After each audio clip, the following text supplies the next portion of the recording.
Hello, everybody. Welcome to Made In and this special edition with Jim Rowan. Ron, can you start? You've known Jim for some time. Let's start with a short introduction from you. Tell me a bit about your experience of Jim over the decades you've known him. So I've known Jim for, almost 25 years. We used to work together at Flex. We were peers, which when you're peers in EMS companies, sometimes means you're also competitors. We were always trying to one-up each other on the numbers. Jim went over from the dark side to the light side, decided he wanted to be, a product owner, wanted to go the OEM route. And for the last couple of years, he's been in operations at Dyson and then went on to be the CEO for a while. He's since moved on. He's got something new that he's going to tell us a little bit about. He's tuning in today from Singapore. And with that, my friend Jim Rowan. Thanks, Jim. Thank you very so much for taking part. No, I really appreciate you being here. We've done a number of shows where we've focused very much on the whole experience, particularly through COVID and coming out of the EMS guys. So really interested to kind of hear the perspective from the OEM side, not just on the pandemic experience, but also, what it looks like on the other side and that whole EMS OEM partnership or relationship. And sometimes it feels like a partnership, and sometimes it's a different kind of relationship. Maybe we can start a little bit with the COVID-19 experience and what that looked like at the very kind of front end as you saw it as a supply chain manager or supply chain owner. Yeah, I think like most people, it snuck up on people. How bad was this going to be? You started to see it bleed out, very, very early in the year. And I think at that point, people were still thinking, do I change my supply chain? Do I start looking at alternatives? And there was a little bit of a wait and see for that. And then it permeated, of course, globally. And it caught, I think, most people to some extent on the hop. And that wave came through, obviously started in Asia, and then that wave came through Europe and then eventually into the US. At that point in time, people were then in reactive mode. And the people who hadn't built resilience or any resilience into their supply chain were the guys who really started to scramble.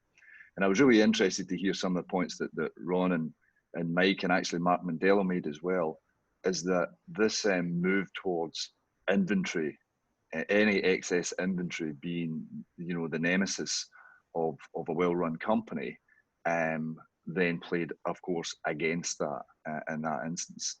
And so the ones who had skinnied down their inventory to the point whereby it was great financially, but it left no resilience in the supply chain, I think were the ones who probably suffered more in that regard. So that was the kind of backdrop, and then it was how quickly can you react, how quickly, not just in terms of can you get product back into the field, but how can you then, if the retail outlets are going to be closed for a period of time, how do you very quickly move more of your sales onto the digital channel? How do you come off TV advertising? How do you go onto search and social? And how do you really start to move the needle relatively quickly? And of course, at the same time, everybody's got the same ideas. So trying to buy that search and social marketing becomes, one, more expensive, and two, harder to get hold of. So you then need to look at other creative ways in which you can connect directly with your customers. And again, it goes back to the digital transformation. Those who had done that for the last 3 or 4 or 5 years were in much, much better position. They already had customer contacts. They already had a way of connecting directly with those customers, and they already had a pretty big presence of their own in their own .com site, or indeed they had partnered up with some of the big e-tailers, and so they had that route to market. Those who hadn't done that, I think, really struggled, especially as product companies. Ron, when you talk to your customers, do you find that connection between business strategy and supply chain strategy is well thought through, or is that often missing? It's often missing. It runs the gamut. We deal with some fairly small companies, mid-sized companies, and fairly large companies. We had a very large customer, kind of 2018 into the beginning of 19. They really had tied that off pretty well. They had, an S&OP process that pretty much drove the entire company, right? And so it started with, what are you seeing on the front end from a sales perspective? What are the inventory positions that we're going to need? What are we going to need in Israel? What are we going to need in Germany? What are we going to need here? And those two things integrated very well with manufacturing capacity planning, long-term materials planning. And so I've seen it done very well. And, it's interesting. It saves a lot of money internally. It also saves plenty of money in the supply chain. But if you have that dialed in, if you have that process, and if you have that connective tissue internally that brings it all together, the overhead that you can spend to go run an effective supply chain can be pretty small.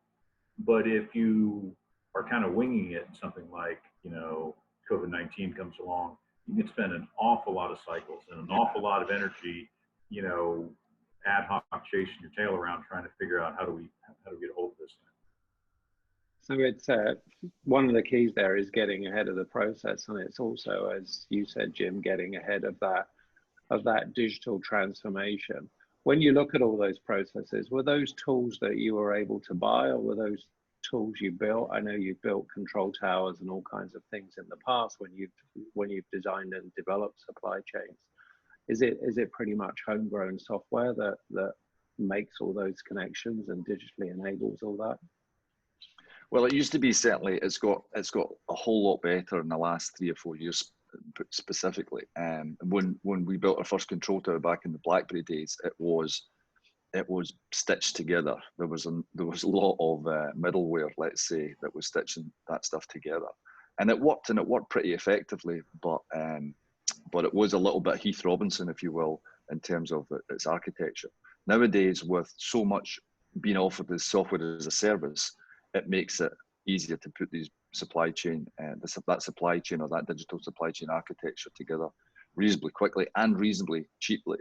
And back to Ron's point, so the S&OP process has now morphed into an IBP, or an integrated business planning process, and that's morphing again now into a DIBP, or a digital integrated business planning process. And really what you want to do is you want to get the hands off. You want to get everybody's hands off and let the IBP process run through 90% of the planning, and then really just deal with the exceptions. And I think that's where it's moving, so that you don't try and have hundreds of planners and master planners looking at every single eventuality. You've got to put the rules in, let the software run that, and then deal, with the exceptions that arise from time to time, whether that's shortages or whether that's demand and supply gaps that you then need to make a call on. I've got demand for 200, I only have a supply of 150. Where do I make that call in terms of who gets shorted out and who gets the product? And there's 100 different, there's 100 different reasons why you may choose to do different things in that situation. So you do need that human intervention at that point in time. Yeah, but as much on the digital platform as possible. And when you look at the period through the pandemic and coming out of the pandemic, it feels that's more important than ever. But these things tend to not create this demand; they tend to just accelerate it. That digital transformation has been happening for years, and people just see it as more important now, I guess. Oh, for sure. And I think what I found, if you look at that race, if you call it, if you take the analogy, that race towards digital transformation, you had the big tech companies out in front, then you had this huge amount of people in the middle of the pack, and then you had a lot of the old industrials at the tail end, kind of trying to struggle to keep up the pace. And my analogy, I was just thinking about this the other day, funnily enough, my analogy was like, when COVID hit, it's like that, when they ring the bell at the Olympics for the last lap, and all of a sudden the pace just picks up, and you see immediately the whole herd just starts to thin out. Those who can keep up with the pace do so, but you see it thinning out, and more and more people start falling behind. And then you get the odd guys running from the center of the pack that actually overtakes the leaders in the last 100. And so you've started to see those who were ready and positioned in order to accelerate full long into the home straight with a digital transformation platform. And of course, companies like Zoom have massively benefited in that regard as well. I thought McNamara made a great point where he said, who would have ever thought that Zoom would disrupt the airline industry? Yeah, no, it's amazing. And really, I mean, who would have seen that coming? So that's what I think has happened, and it's just accelerated that. Those who were positioned could make the break and keep up with the pace as the pace increased. Unfortunately, those who were positioned poorly and the pace kicked in, I think they will struggle now to get that digital transformation. And they'll struggle even just to get the talent that you need in order to drive that through. Yeah, and talent's always an issue. I was listening to an interview, I think it was Monday, maybe Tuesday, with Satya Nadella, the head of Microsoft, and he was saying that their numbers have been fantastic coming out of COVID. And he was saying that his team has seen kind of 2 years worth of digital transformation in the last 2 quarters, and that's not. Some of that is the tail end of planning, and some of that is the oh shit, I got to call with my pants down. We got to go scramble and get something going. And it's amazing their ability to react, especially with the cloud services. So just moving that forward, guys, into the whole OEM and EMS relationship and how you choose a EMS partner. Whenever I'm engaging with as an OEM with an EMS provider, I basically break it into 4 segments. And this is kind of worked for me in general terms. So in the first segment, you basically have strategy. Are the companies strategically aligned? If you're in the business of making widgets and I'm in the business of buying widgets, and you can make the best widgets in the world and I want to buy the best widgets in the world, we have a really strong strat. I'm not asking you to do any unnatural acts. I'm not asking you to go and try and learn stuff that you've never done before. We play to each other's strategic intent.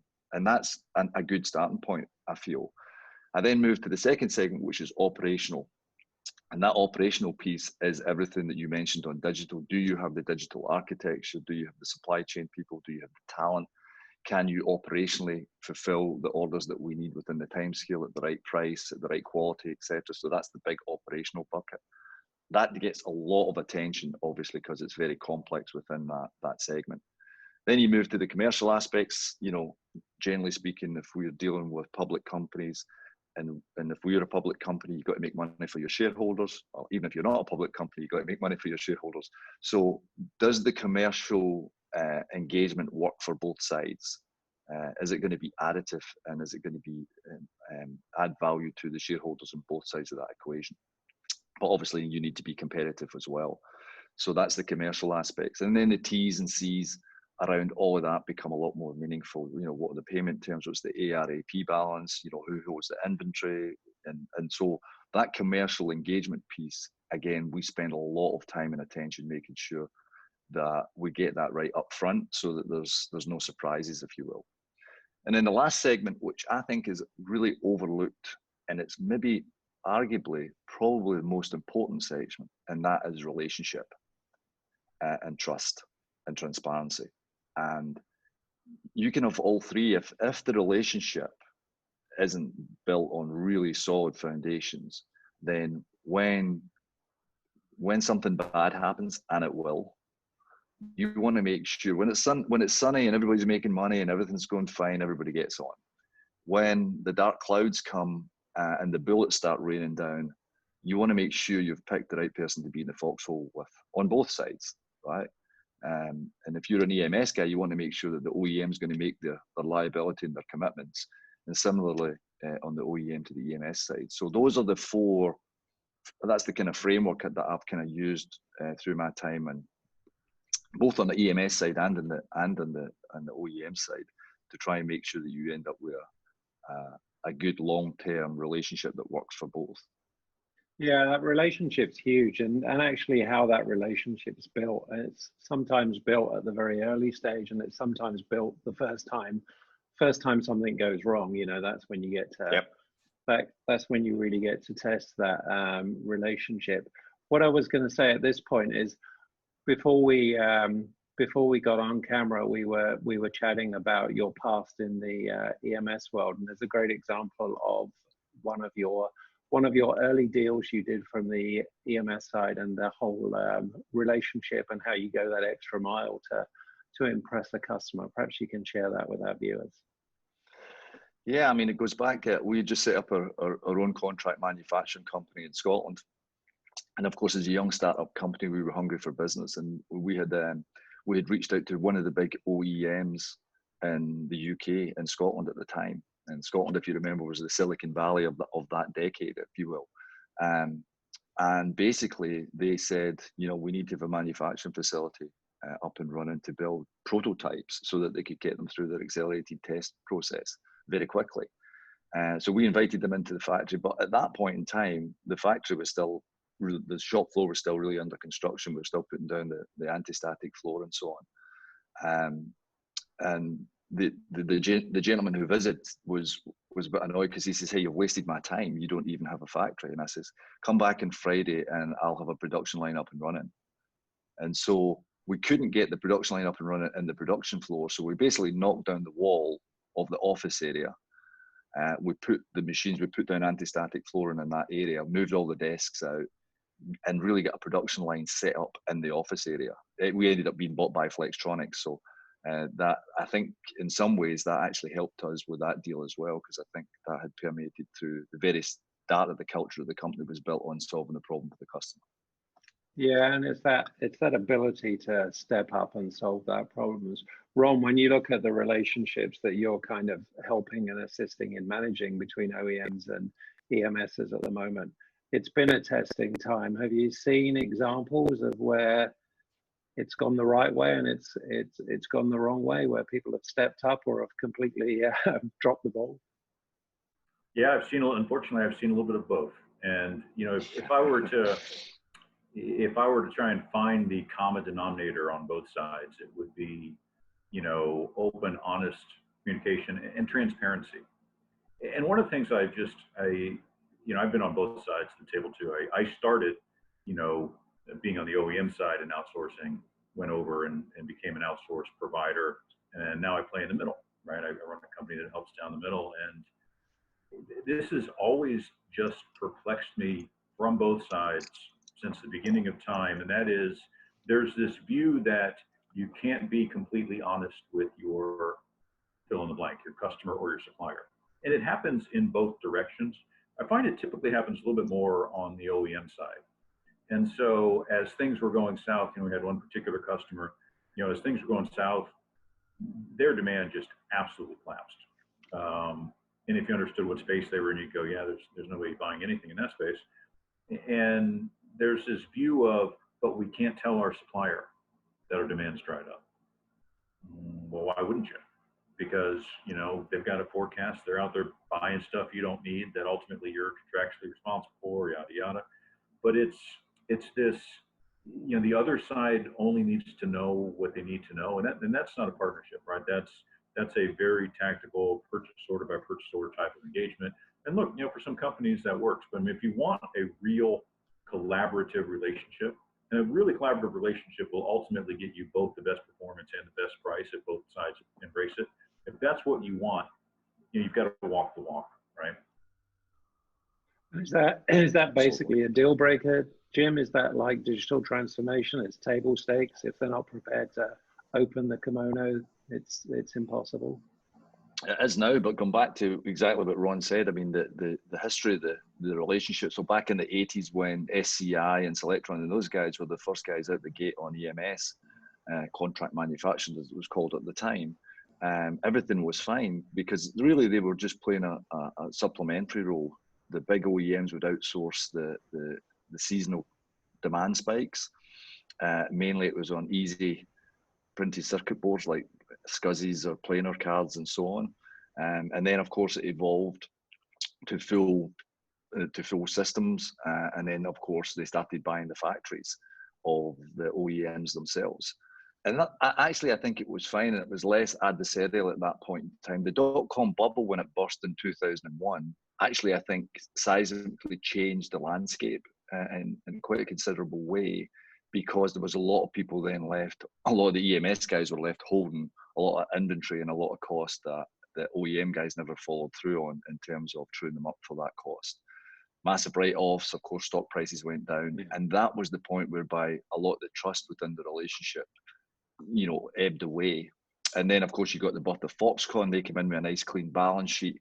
And some of the other big Taiwanese guys came in, and there was a bit of a rebirth then, but in a very different way from it had been in the past. And the EMS guys at that point in time really understood that the margins were so thin that another dynamic came into play, and that was the dynamic of how do we make money out of the material. And so the EMS, the dirty little secret, the EMS industry then became PPV, or purchase price variance. How do you go make money out of the material? Technically speaking, you shouldn't be doing that, but that was an avenue which was open to increasing the margin structure for the EMS guys. And then of course realizing the OEMs realizing that they were being played a little bit by the EMS guys and the PPV side, they started hiring in a lot of people from the EMS side, and it became a cat and mouse game, you know, for quite a number of years. And then I think it got level set again at the global financial crisis. Since then, I actually think it's been a lot more transparent. It's been a lot more collaborative, and it's been a lot more open and a lot more partnership driven than supplier driven, if you will. So that's my synopsis, if you like, of the history of the ebbs and flows of how we ended up where we are. Right now, I actually think we're in a pretty good spot. I agree with Ron. I think most people now, it is table stakes that it's open, kimono, and it's transparent. And with the amount of data that's available and the amount of systems and the data architecture, it's impossible to hide. So, so you may as well be open. It's interesting that you mentioned those previous two crises as pivot points, because you start with the tech wreck of early 2000, 2001, and like you say, that huge inventory overhang. That's the point at which inventory became the enemy. If they'd had some digital visibility there, it was lack of visibility in the supply chain was a major problem at that point, and that's why you had this massive overhang. And then you get the GFC in 2008, which kind of corrects and shores up. It's going to be really interesting to see which directional change we see as a result of this equally substantial crisis that has gone through, you know, practices, has gone through supply, it's gone through demand, it's gone everywhere. And I'd just like to say as well, back to an earlier point, which was about really understanding supply chain at the executive level, at the CEO level. And I mean, it's no coincidence that Tim Cook came from a supply chain background, right?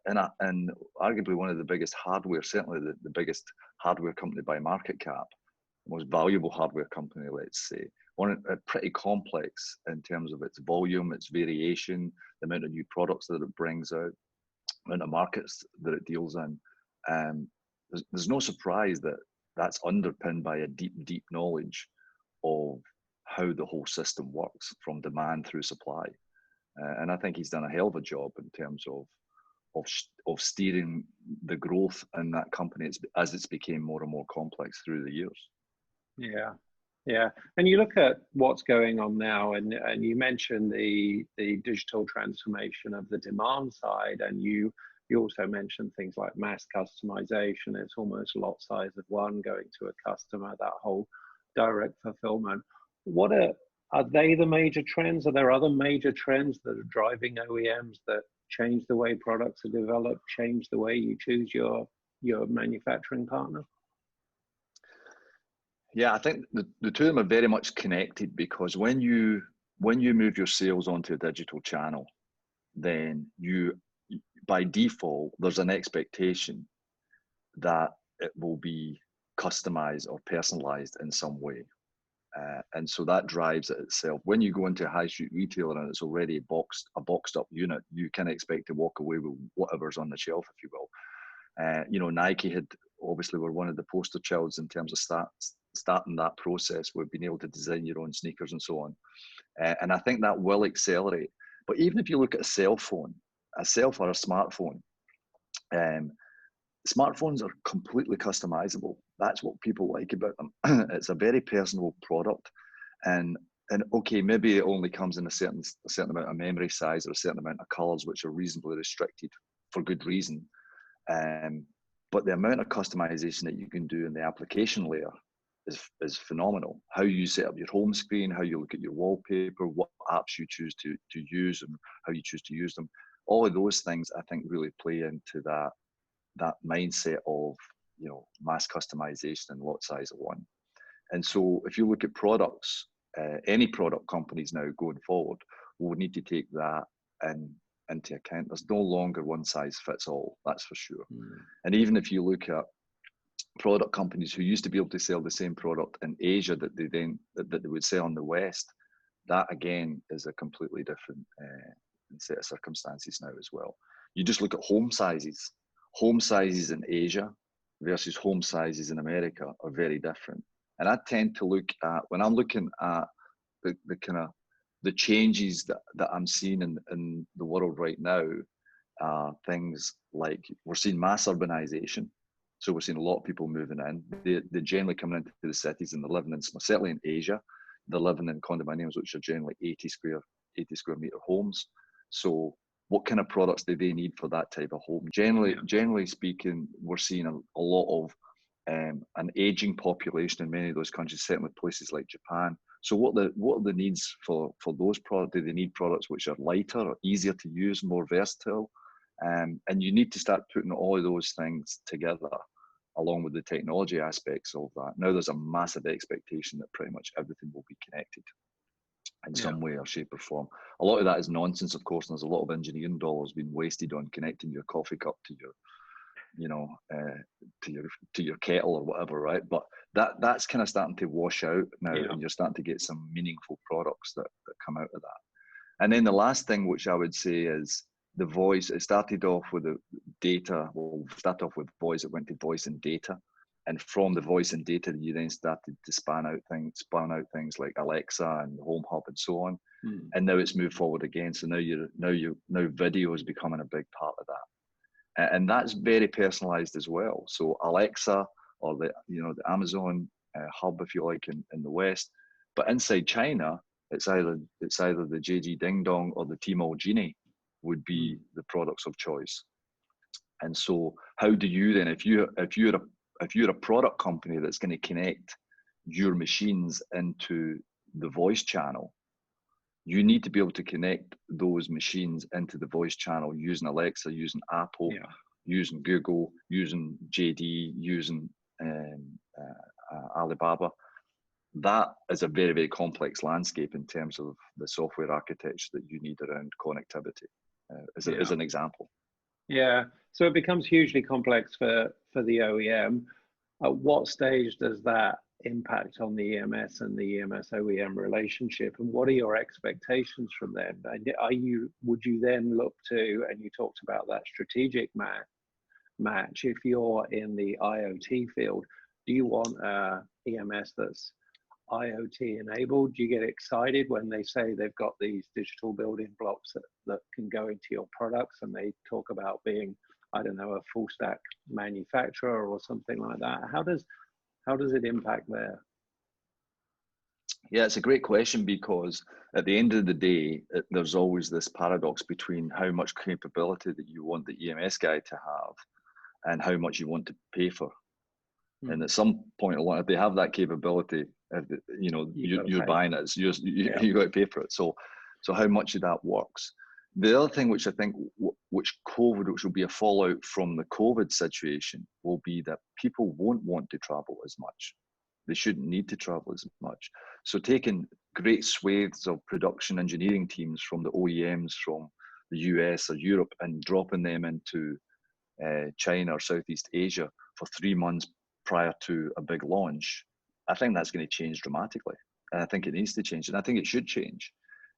And that means that the capability within the OEMs will need to increase in order to cover some of those gaps that will be left, because those people either won't want to travel or won't be able to travel. But you still need to launch your products. So now, who do you engage with? You really want to be able to engage with people that can fill in the gaps that you've left behind by not sending your people to those factories.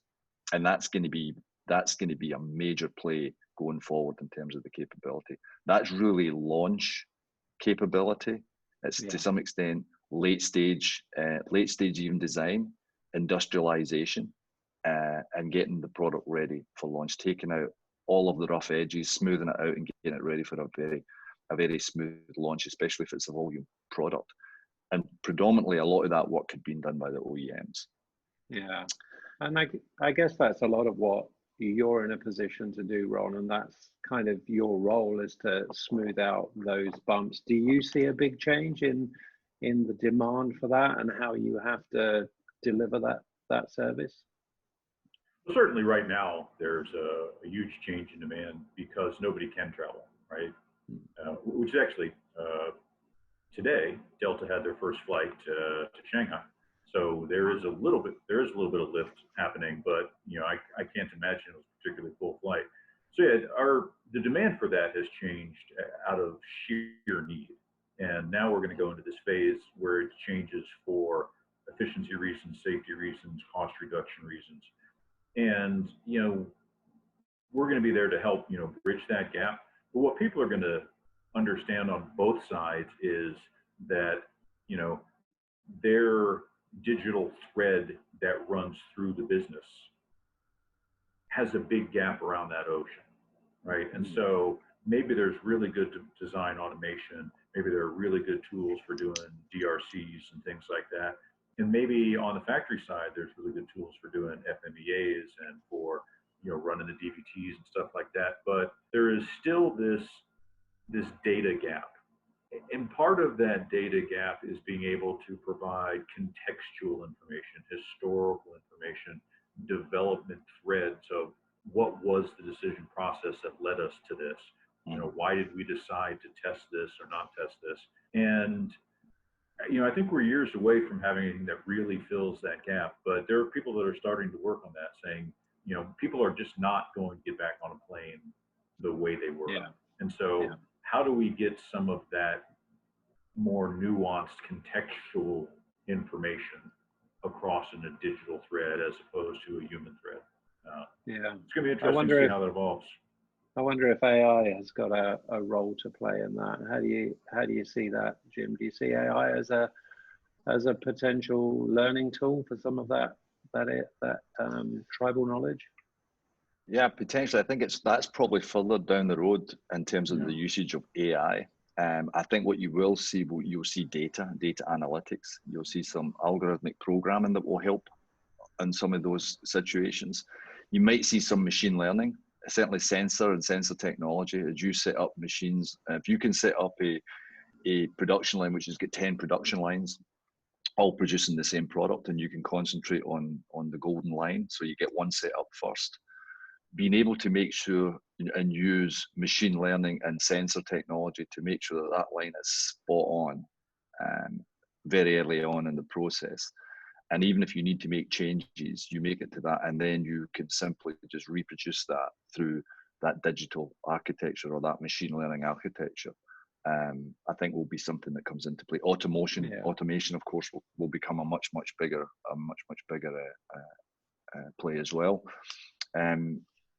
But yeah, go back to the supply chain resource group. I think has got a huge part to play, as companies like PCH. Mike McNamara mentioned PCH as well. What I think you will find will be, it's going to be very, very difficult, even for the biggest of the EMS guys, to be able to provide all the services that companies will need, from medical to industrial to connectivity, the digital requirements that they need, the fulfillment requirements that they need. And so I do think that a company like PCH, for example, can be very powerful in matching up the needs of the OEM with the needs of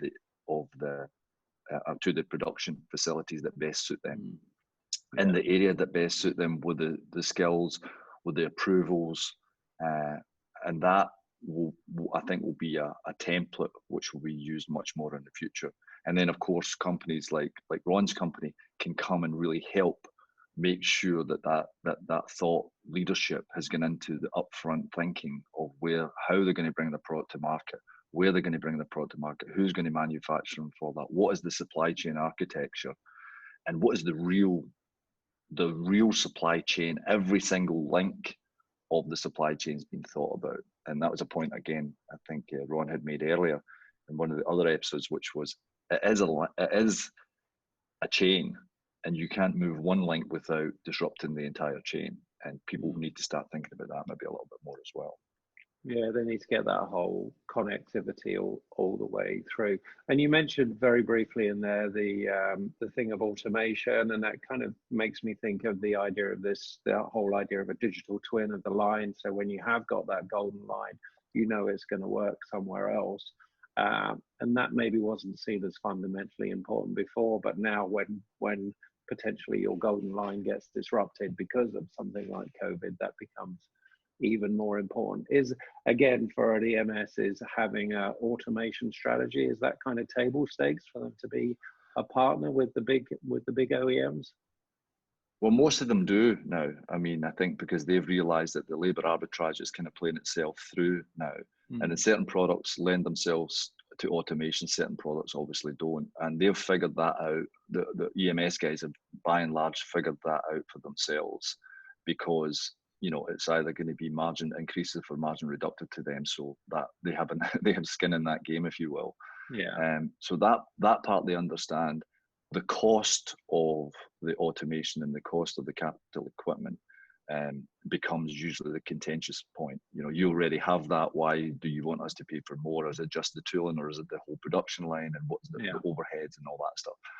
And that will continue, I guess, to be a conversation for a while. But by and large, they understand where and when to use automation to the best of their advantage, and where labor is still a predominantly better choice, if you will.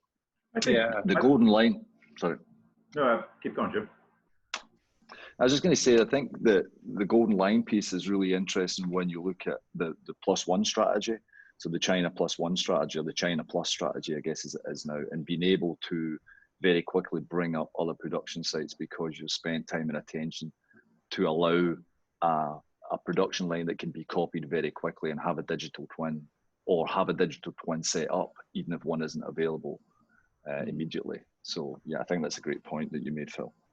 I think one of the things that's worked against until now, and I do think it's actually going to change this time, knock on wood, is one of the resistance to the digital twin has been that the use of automation and design for manufacturability, for example. There's no such thing as real design for manufacturability. I mean, to get to the next level, it's designed for the manufacturing environment.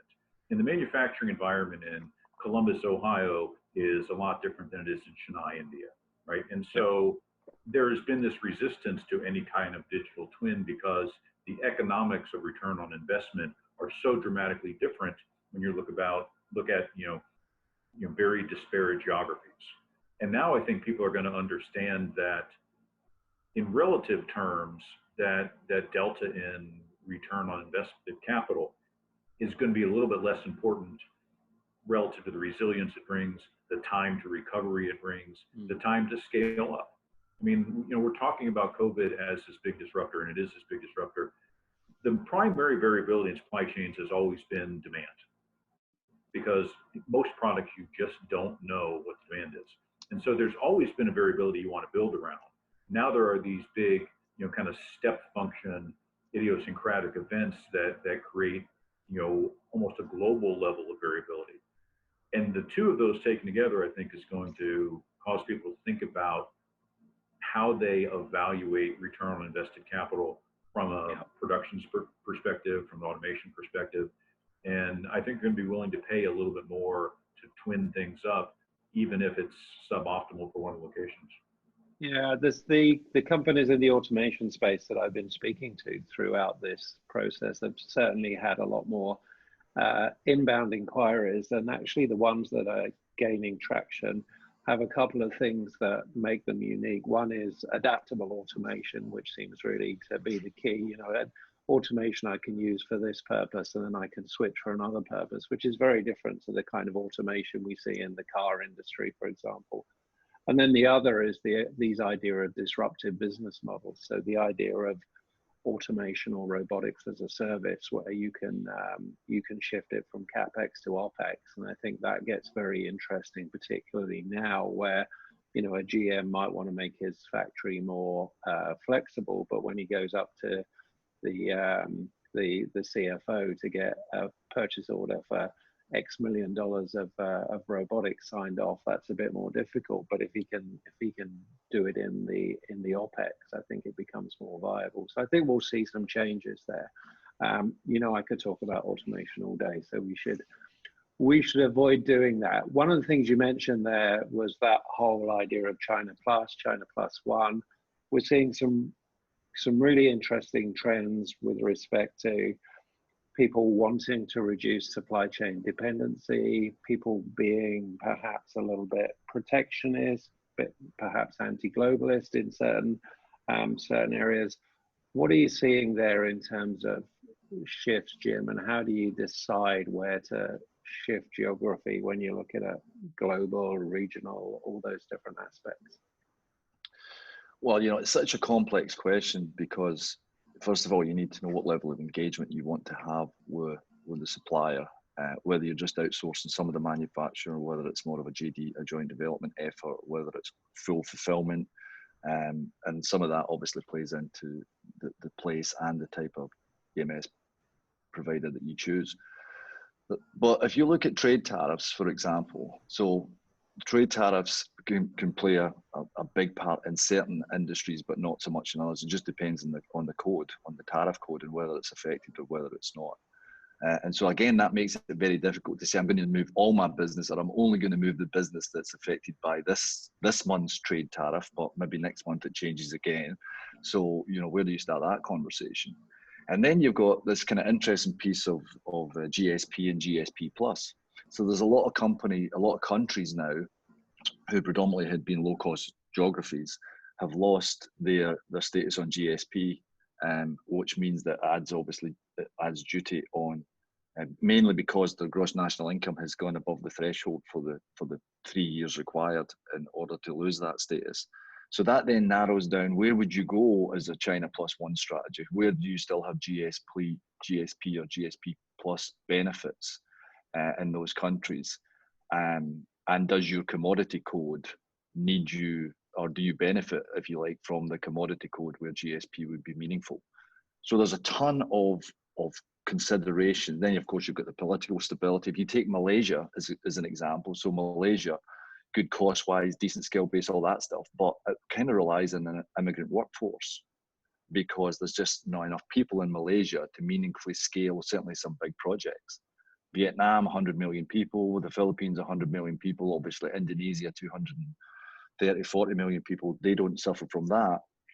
But then there's other issues around logistics and access and shipments and freight and all that stuff. So it's a very, very complex equation as to where you choose your China plus one strategy, bearing in mind, and this has already been said in many of the calls before, 80% of the goods in is still going to come from China.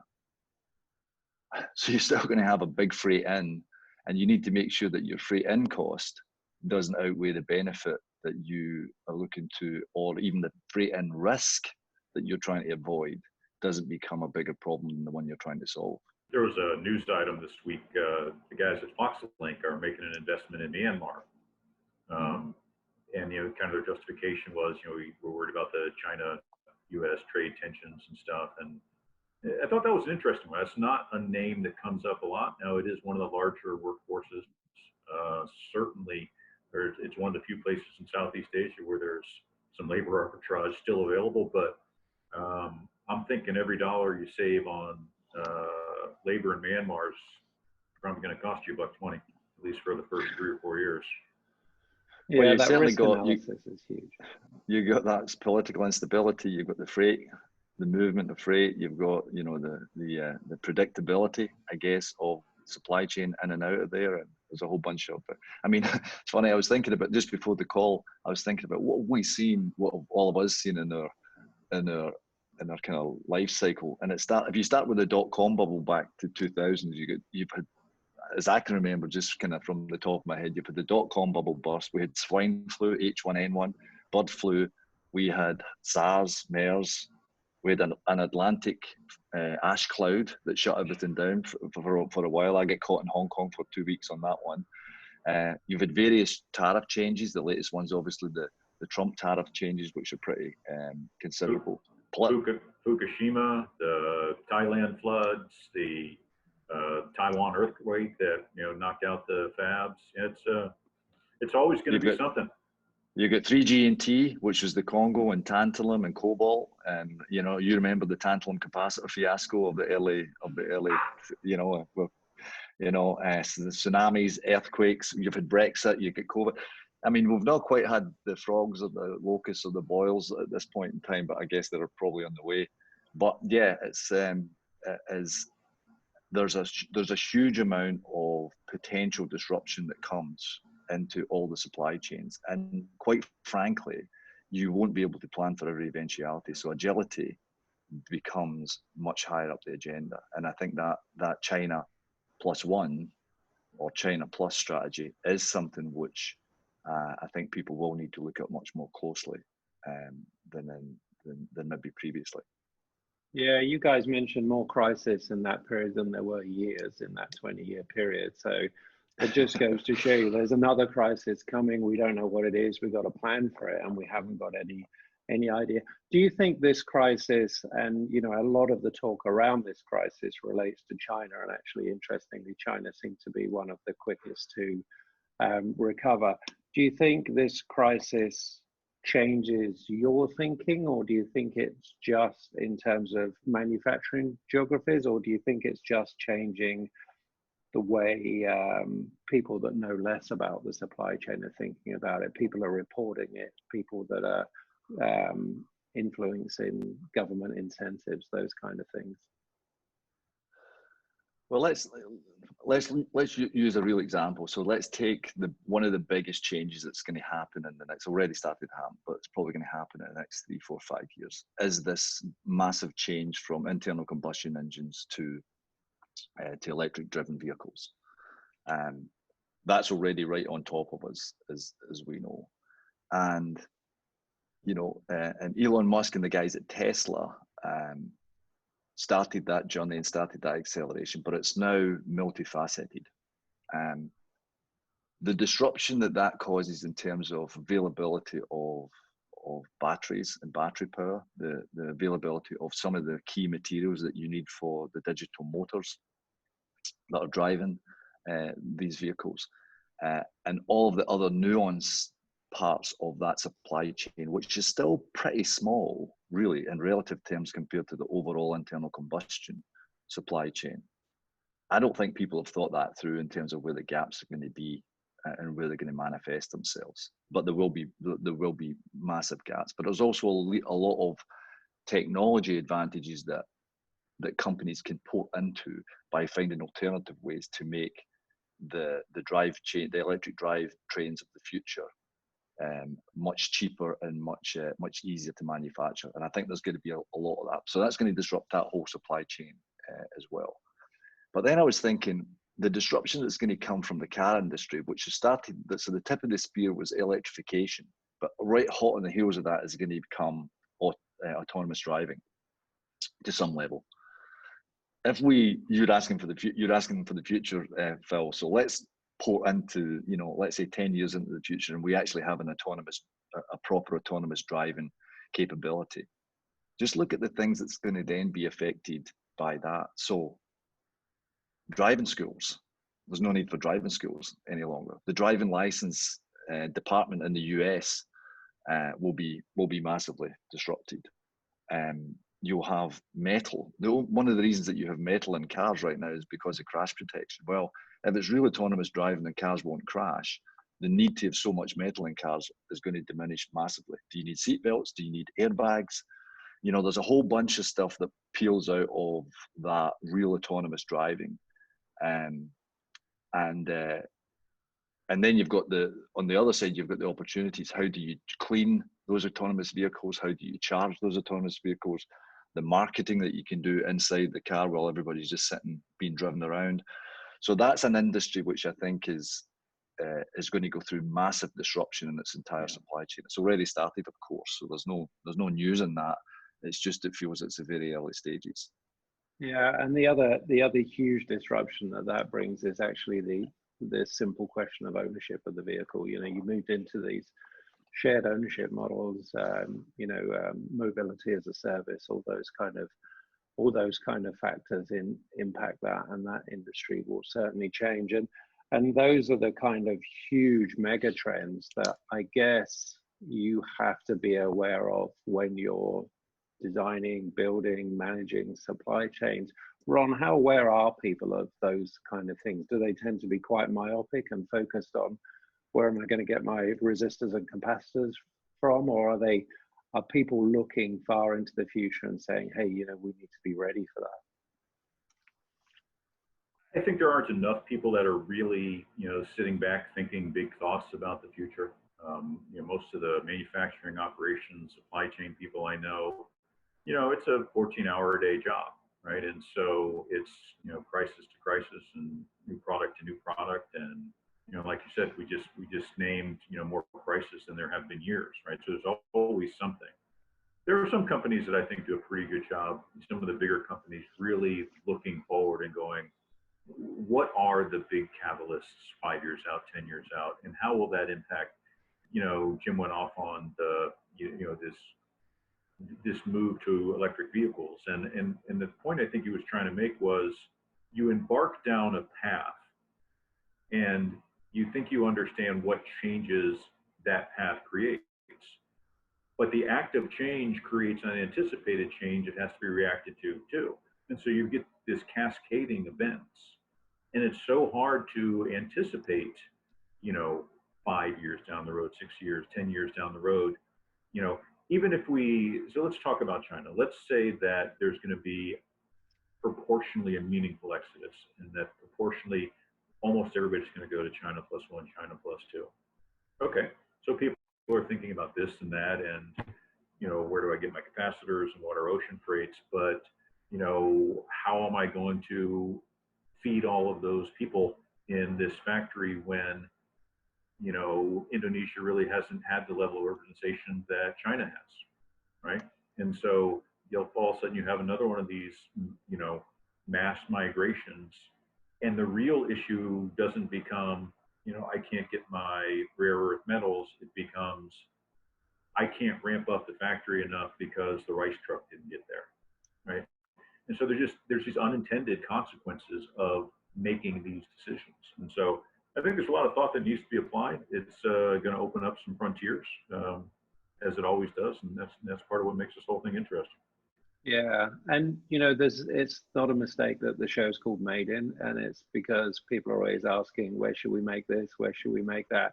When you look at that disruption, Jim, and you look at that China Plus strategy, any particular geographies that are exciting you at the moment as big opportunities for manufacturing? Eastern Europe, for example, any new places in Asia? Well, I come back to it's kind of a horses for courses in that sense, and you've got to figure out what your so if you have a product which will greatly benefit, depending on the volume of that product, depending on what the supply chain of that product that is going to be forced to be there, that you need to build, and depending on the duty and the tariff codes, and the capability that you need and the complexity of that product, then you need to pour all that in, and look at the mixture and decide then where you want to be. There'll be one or two choices on that, but it's hard to look past China as the workshop of the world for sure, and I think that's capable of most products to be manufactured. There will be certain products which lower volume, and are affected by the trade tariffs that you may want to slide down into Southeast Asia. When you get into Southeast Asia, you have a choice of 5-6 countries that really, I think, are quite capable of that mid-volume, and certainly the complexity that's required. Lots of good tool making for plastic injection molding, lots of good capability in that. And then even places like Singapore now are fantastic places to build the right type of product, because you've got that what you've got in Singapore, which I think is really interesting, is you've got government, you've got academia, and you've got industry all working together. And so for certain types of products, it makes a lot of sense to do that, and you can get the skill base.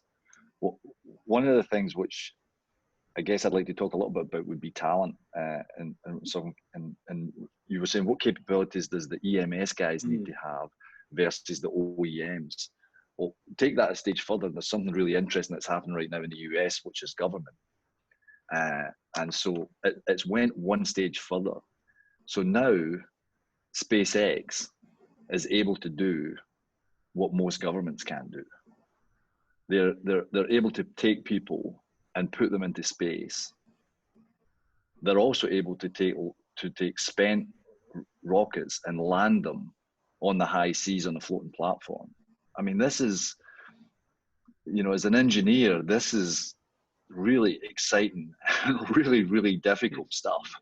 It's good sci-fi, isn't it? To think that they are doing that as an independent company, not as a government, when most governments can't do that. So now you're starting to see, okay, what capabilities should the EMS guys have? What capabilities should the OEM guys have? And what capabilities the government really need to have going forward? And that's a really interesting path for the future as well, as we look at that. So, for example, is nuclear energy, completely done, or is that going to have a resurgence once somebody figures out how to do that very, very safely and at cost? And that helps solve a lot of the problems, because there's no point in having all these electric cars in the world if they're all going to be charged up using fossil fuels. You still need to charge the batteries. So you got to take it all the way back into the supply chain and say, how are the batteries going to be charged? What provides the energy in order to charge the batteries? And right now, there won't be enough renewable energy to charge all of those batteries as the world starts to move towards electrification in terms of motor vehicles and everything else for that matter. So that's a kind of interesting conversation. Probably not for today, but for another time. Yeah, but I think the role of government is really interesting in there, and the importance of talent, and how do we get more talent into the industry. And as you say, I think that's a big other debate. So we've talked a lot about where you manufacture stuff and how you design supply chains. And one of the things that you did, Jim, is you penned a piece about the 10 V's of supply chain complexity. 10's quite a lot, so coming up with 10 all that start with V is impressive in itself, but it's a really interesting lens through which to look at how supply chains are designed and developed. Tell me a bit about how that model works. Yeah, this was something that I've been thinking about for a long time. There's so many, as we've even spoke about on the call today, there's so many variables that affect the supply chain, and each of those are quite unique to your particular product or service that you're providing.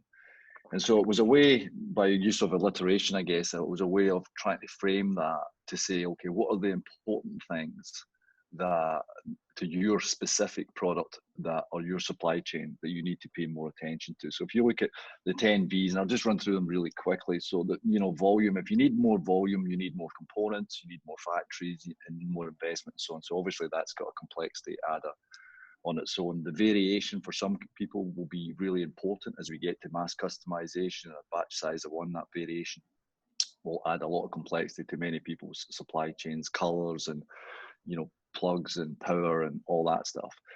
And then you've got the volatility, the natural disasters that happen. And as we just spoke about earlier in the call, how do you protect your supply chain, knowing that it needs to be robust, especially if you're in somewhere which is prone to hurricanes or typhoons, then you got to make sure you're building and the volatility even of oil prices, if that's a big part of your cost base, or the volatility of FX, if that's a problem for you as well. And then velocity is another one, which is like, how quickly do you need to get your product to market? Is it a seasonal product? If you don't have the products in the stores by September, have you lost the entire Christmas season, and is that meaningful to you? So that velocity of both product development and product flow becomes really important for certain supply chains. And that direct fulfillment, obviously, to the end customer which now Amazon have set the date that you get it delivered the same day. That's the expectation. Smartphones now are every year because everybody's just waiting on the new iPhone every September. So some of these things are set by the market, and you just need to follow along with it, and it becomes a big part of your supply chain. The visibility then is how you look at all of those different parts and pull them together. How important is that you can get that constant visibility? And if you don't get it, what does that mean? The value part, which was the other piece, which is really around about the value proposition. And that's about, does it deliver on the brand promise? You know, is it consistent? What is your aftermarket services and those things? And then vicinity. So in different parts of the world, the core markets, the bespoke offerings, if it's in Japan for an aging population, you need to have a light product or a particularly quiet product and so on. So the vicinity in which you sell even the same type of products will be nuanced going forward if you're going to be successful. The virtue part is obviously the sustainability, which is becoming much higher on the agenda. And then the last one, which is Vanguard, which I think is one of the most difficult ones, because that's the new product, that's the innovation. If you're at the bleeding edge of technology, and you're the person who's the first person to come out with a low temperature polysilicon display, or the first person to come out with a certain type of battery or a certain type of technology or a certain processor, that becomes much, much more difficult and adds a huge amount of complexity. So if you take those 10 V's in isolation, they add complexity on their own. When you start multiplying them off each other, it becomes exponential in terms of the actual complexity curve itself. So that made me start thinking, if you look at this and you're aware of all of that, you can almost like a graphic equalizer start setting those settings to what's important to me. Volume's high on my agenda, but variation's pretty low, for example. And that's how I started to frame up when I'm designing supply chain architecture for various companies or even various products, and it can change product to product. Then I felt that's a good framework to use as a template. Yeah, and it makes sense that you see that curve on the, almost like on the graphic equalizer display, that, maybe this style of curve fits more the medical sector, or this kind fits more the consumer sector, and those kind of things. And you can see how that would impact. A lot of variables there, Ron. Are they things that you kind of instinctively go through when you're thinking about supply chain design? I think about 8 of the 10 of those. I've never really put them all into V's. Some of them naturally start with V's. But I was reviewing Jim's presentation earlier, and I just thought it was really thoughtful how it really all comes together. And there were a couple of elements there that I've probably under-focused on over time. So I think it's a really good kind of topology of, here are the variables that you need to consider. And a lot of times we'll talk to OEMs, relatively small OEMs or startups, and I want it free, perfect, and now, right? And great, let's really talk about the trade-offs, because as Jim mentioned, you push one of those up, you have to give a little bit on the other one sometimes, right? And so you can't optimize across 10 variables, right? There are 10 variables that come into play. Which are the ones that are really the most meaningful to driving your business? And let's go move those levers, and let's understand what trade-offs those cause. So I think it's very well thought out. One of the things I'm curious about when we look going forward is, how we're going to figure out who the winners and losers are. And both of you guys have seen winners and losers over the last 20, 25 years. I wanted to explore a little bit why you believe some of the companies have been so incredibly successful in the past. The fantastic growth around the late 90s and early noughties from Flextronics, what Jim was saying about the kickoff of Foxconn with a fresh balance sheet post the tech wreck. What do you think made those companies so uniquely successful? Let's start with Flextronics International, because you both participated in that as well as observing it. What do you think made them stand out at the time? Who wants to take that first? Well, partly I think it was culture. I mean, it was fearless. It was a new industry. You really felt that you were at the beginning of something. I remember, I don't know if you remember, Ron, but we went to a big conference when Michael Marks was the CEO. I went to a big conference and Michael had a book of the rules and processes of Flextronics, and he had laid that on every desk. You remember this, Ron? I do. And of course, and everybody's told, don't touch the books until we're ready. And of course, you open the book up, and the book had nothing but blank pages in it. And that kind of set the tone of, we were fearless, and it was basically, a lot of companies were ready, aim, fire, and Flex was ready, fire, aim. It just moved at a speed that was much quicker than most, and that was fine. We made mistakes, but we recovered from those mistakes much quicker, because the energy and the culture of the company was, it's okay to make mistakes, don't make the same one twice, but it's okay, you got to move at pace. And one of McNamara's favorite comments at that point in time was, it's not the big that eat the small, it's the fast that eat the slow. Yeah. And I think we really lived that, and there was a lot of young, hungry general managers. Ron and I were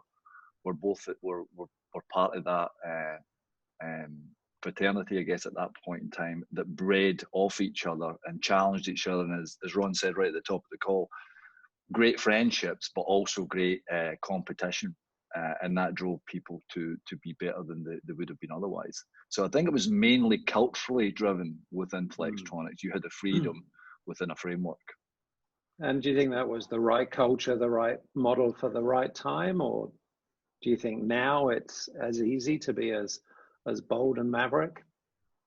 Ron? I do. I think that lesson broadly applies, more so today, and in more industries today. I mean, it's about moving quickly. And, one of the questions I always ask people when I'm interviewing is, tell me about the biggest mistake you've ever made at work, the biggest thing you've ever screwed up. And, 2 out of 10 will go, yeah, I just really can't think of anything. I've never really made any big mistakes. And, I'll give them a couple chances. I'll go back at it, tell me about something you really screwed up. And I remember this one guy who's an Apple guy, maybe 27, 28 years old. It's like, Ron, you keep asking the same question. I keep telling you. And so here's the fact, right? I mean, I'm a very introspective guy. And if I had, made some mistakes, I would have acted so quickly to resolve them or some BS crap like that. And, you have to fail, right? Yeah. Fail quickly, right? If you're going to fail, go fail quickly, course correct, and move on. And I see some of these companies like, Slack, like Uber, like, one of them that I think about all the time is VRBO, or, some of those competitors. I mean, these are, they're disrupting, 100-year-old industries, and they do it on the fly, and they do it so quickly. And, they make a lot of mistakes along the way. I mean, look at Facebook. Facebook's made a lot of mistakes along the way. But you make a mistake, you get it done, you get it behind you, and you keep moving.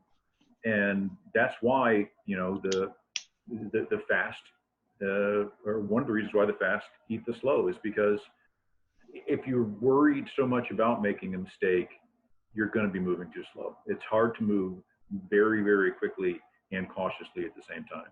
Set a course, set a direction, and go as fast as you can, and course correct when you need to. And don't be afraid to go, look, that didn't work out.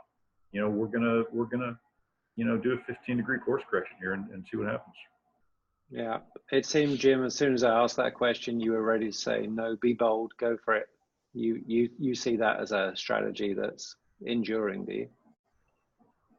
I do. I mean, I'm of the opinion that most people come to work to do a fantastic job, and they're motivated, they're energized, and they want to do that. I think a lot of the time you kind of need to get out of the way and let them do it. You need a framework, of course, and you need to have some guide rails, and they need to be explained. And but within this framework, you're empowered. Go make it happen. Yeah. Go run hard at it. And if you fall, then we'll help pick you back up and get you back on track. But I think releasing that energy, because it's difficult when as you become further on in your career, you kind of forget just how much energy and just how, I mean, there's a lot of really, really smart people who have got a lot to give and great ideas. And as senior leaders in a business, you should be making sure you're milking that and harvesting all of that energy and all of those ideas and allowing it to flow into the company at as fast a rate as possible, making sure you've got some filtration in there so that what you get out is really pure and really good. But that's our job to do that. Our job is not to suppress ideas. Our job is to make sure that we filter those ideas into the very best. And then you get the cream at the top of that. And that's what you want. I mean, at Blackberry, there were certain people, we called them 10Xers. They were just, and you had to let those 10Xers, they were just, they just thought differently, and they could change the multiple 10 times more than maybe some other individuals. So you certainly got to let that kind of talent shine through, and those ideas. You've got to set bubble to the surface. You've got to set those people free, haven't you? You've got to recognize that and give them the skill. And that brings me on to the last point I really wanted to cover today, and that's leadership. And we've talked on this show about leadership before, and I think it's proved to be really important. And you talked earlier about the running the last lap. I kind of equate it to we've been in extra time in the Champions League final, and everybody's either got to step up, or you see some people in extra time kind of drop their heads. Leadership's huge now, and it's going to be even more important as we go forward. How do you see the demand on leadership now and changing? I think the two of them go together. So you got leadership and talent in general. So leadership, I actually think that COVID, in a strange way, will really shake up a lot of executive teams to the CEO level, maybe even the board level as well, where the steady state had been fine. And these were decent companies that were getting decent results. They were growing 2 or 3, 4% per year. They were hitting their earnings targets. And they were on an upward, albeit slightly, but an upward trajectory. COVID comes along and the landscape's changed. It won't go back to normal. So everybody who's sitting on the sidelines saying we just need to ride the storm and everything will be the same as it was 6 months ago, I think are fooling themselves. I think it has changed irreversibly now, and people who realise that and have already started making plans to react and act differently will be the ones who win out. I actually think what you'll find will be a lot of the leadership teams and CEOs, and specifically who are really good for steady state, are not the people that you want during this transformation period. It brings me back to, if you remember The Godfather, where Al Pacino says to Robert Duvall, "You're not a wartime consigliere." Right? He needed a wartime consigliere for the phase that he was heading into. And I think a lot of companies now need a wartime executive team that can do that transformation. And maybe even boards need to change in that respect as well. And that you need to torque the system, you need to push things through, you need to get stuff done, back to what Ron was saying, and you need to get it done in the right way, and you need to get through the other end of this as quickly as you possibly can, so that you're one of the survivors. And that quite often will mean quite senior leadership change, if not in personnel, then certainly in culture and thought process. Yeah. So Ron, a big time for shifts, big time for movers and shakers to change things up? Yeah, I think, anytime you have a big catalytic event, there's opportunity coming out the other side. People think differently about, what will be different? How do I address it? Can I start a new business around that? In terms of leadership, my view on leadership is there's a lot of it that is going to be the same. But as the world has moved faster, as digital transformations have happened more quickly, as technology follows Moore's law in every field of technology, the CEO of 20 years ago knew a lot of different things, was a pretty good business person, made some directional shots or made a lot of the directional calls and stuff, and had a lot more hands on the levers of the business. And the world's moving too fast and the technologies are evolving too fast. And I think you know, the real leaders of tomorrow are, you know, visionaries that absolutely know how to find the right people, how to create that culture, how to enable that culture, and absolutely let those best people in those best disciplines run as fast as they can with a little guardrails and a little bit what Jim calls filtration. And it's not so much even about having specific domain expertise here or there as picking a vision, picking a team, aligning that team around that vision, and letting the best people in their disciplines, you know, run with it. And, you know, early in my career, I spent a lot of time with Michael Marks. He's, I think he just, you know, retired from Katera. He still runs a couple of funds, but he has a bachelor's degree in, I want to say it's developmental psychology, and Okay. and also an MBA. And I said, what do you think about that? He goes, MBA was a complete waste of time. Right? Everything I needed to know, I learned getting a master's degree or getting a bachelor's degree in psychology. It is Yeah. all about the people. Yeah. I thought that was So really leadership. interesting. So Jim, I'm going to give you the last word, but is it really just, is it dynamic, bold leadership that's augmented by digital transformation? Is that the vision for the future? Well, I think, you know, the quest for talent is ongoing, and that will accelerate. The people are looking for the same talent pools now, and everybody's fishing in the same spots. Yeah. How do you differentiate your company? How do you become an employer of choice? Why do people want to join you? Companies who never needed software engineers before now need software engineers. Companies who never needed analytics scientists now need that. Companies who never needed computer scientists now need those. Yet they're now competing, I guess. So if you're a newly minted computer science grad, you always went to the Googles or the Apples or the Amazons. Now every company needs them. So why should you come and work for my company when you might not see that as the best career path? Because maybe you want Google on your CV. So how do you as a leader attract that best talent? Actually, I think that will be one of the measures that will define really good leadership, that they manage to attract the best talent because they manage to, in some way, develop the best culture. And part of that culture is allowing people to, one, be themselves at work. So diversity and inclusion, you know, and equality, all of that stuff is already important, but will become much, much more important. Secondarily, I look at now talent, and it used to be people just looked at IQ. So, you know, what university did you go to? What grade did you get? Did you get a 2-1 or above? And we'll talk to you. If you didn't get a 2-1 or above, you're on the next pile and you go work for the next guy. So yes, you certainly need a certain amount of cognitive intelligence, and you certainly need an IQ of a certain level to do certainly complex roles around supply chains and other things.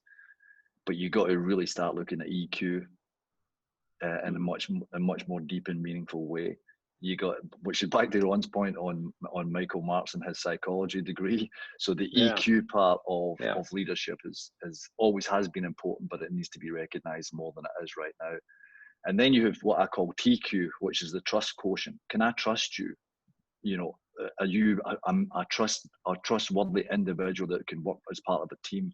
Is it all about you, or is it all about the company? And that trustworthiness is becoming much, much more important, I think, in making sure you get the right talent in the business. And then the last one, which I call is DQ, which is digital quotient.